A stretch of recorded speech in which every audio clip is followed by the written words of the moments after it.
the world's ocean produces more than half of the oxygen that sustains life on this planet, and the ability to absorb carbon dioxide shelters all life from the negative impact of climate change.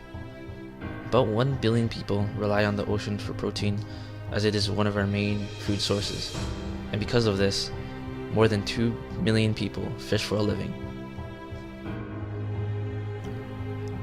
Through pollution, habitat destruction is inevitable, and because of that, the ocean is losing its ability to provide the benefits that humans have come to rely on, which are mainly food and climate regulation. As a result of pollution, it can cause rapidly changing climates and acidification of seawater. This then reduces the ability of the ocean to absorb carbon and regulate global temperatures, local weather patterns, and without this, the world isn't sustainable.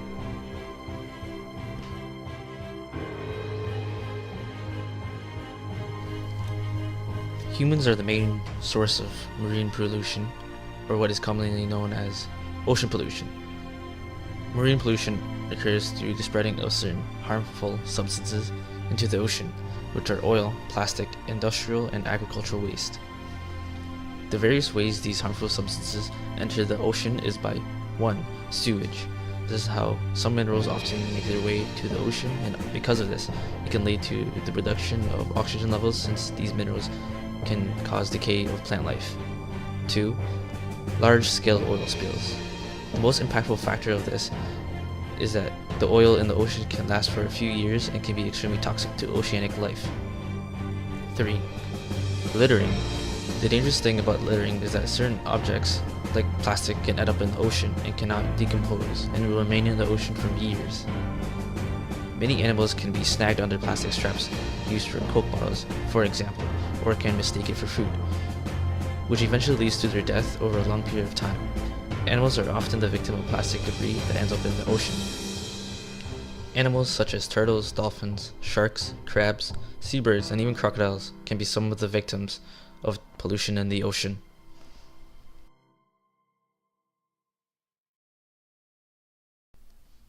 The effects of these types of pollutions have on marine animals are very negative, like in oil spills. It's dangerous to marine life because the oil can get on their gills, feathers, which make it difficult for them to maneuver or even fly, or even feed their children. Some long-term effects can be cancer, failure in the reproductive organs, behavioral changes, or even death.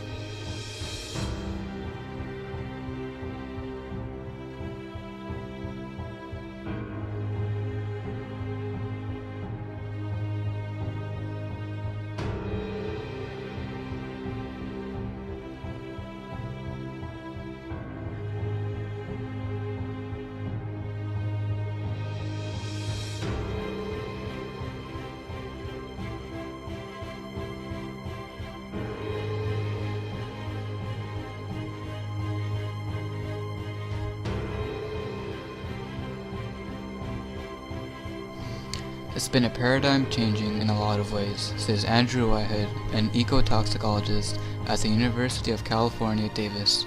He says, "We're finding that oil can be toxic at far lower concentrations than we once thought and affect more organisms in more ways than we ever imagined."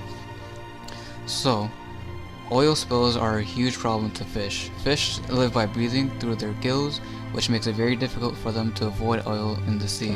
Most fish do not have enough enzymes to break down the pollutant such as oil. Not only does oil affect their respiratory system, but also affects their circulatory system. Scientists discovered that embryos near an oil spill gathered together polycyclic aromatic hydrocarbons, toxic compounds found in oil. These chemicals are known to mutate DNA, and that will change the way how the heart works and its shape. Also, oil spills in the sea can kill many marine birds, such as pelicans and seagulls. The poison from the oil can cause severe irritation in the eyes of the marine animals, and that will lead them to nowhere or even death. The oil can also damage them internally by ingesting the oil by accident, and it also interferes their ability to breathe. Another marine species that is being affected by pollution are sea turtles. Sea turtles breathe air, but even though sea turtles breathe in air, they also swim underwater for a very long time. Eventually, they have to catch their breath too, but since oil floats on top of water, the turtles will accidentally go through the poly of oil, accidentally ingesting or breathing in the oil.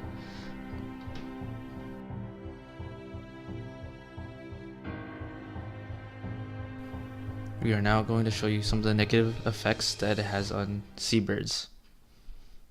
Production of plastic increases worldwide every year, and with it, the rate at which seabirds are consuming plastic increases. Some seabirds inadvertently consume plastic particles when they hunt for fish, which are also increasingly saturated with plastic. Others find tiny, shiny plastic particles and mistake it for something edible. Plastic can't be digested by birds, so it slowly fills up their guts until they have no room left for real food and die. Sharp-edged plastic pokes tiny holes into their organs, which also hurts the birds. Unless the production and recycling of plastic changes drastically soon, experts say that seabirds could be extinct by 2050. In conclusion, pollution in the ocean is a huge problem that needs to be resolved quickly. There are many ways to resolve these issues. 1. You can separate your garbage and recyclable waste when it comes to garbage day, and you can also reduce, reuse, and recycle, and just throw your garbage in the right place. And also try to avoid products that with excessive packaging and bring reusable bags to the grocery store. We also gathered some information through a survey, and from the data that was shown, it says that most people do in fact separate their garbage and recycling. We also found out that people are aware of the efficient methods to prevent pollution in the ocean. Through our video, we were able to educate and inform people about the issue behind ocean pollution. This is evident through the comments of our video. Many viewers showed enthusiasm through the comments, which became evident that our campaign was successful.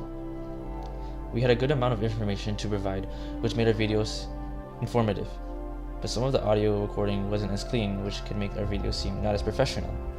Overall, the video was worked on to the best of our ability. Thank you for listening. Like, comment, and subscribe for more.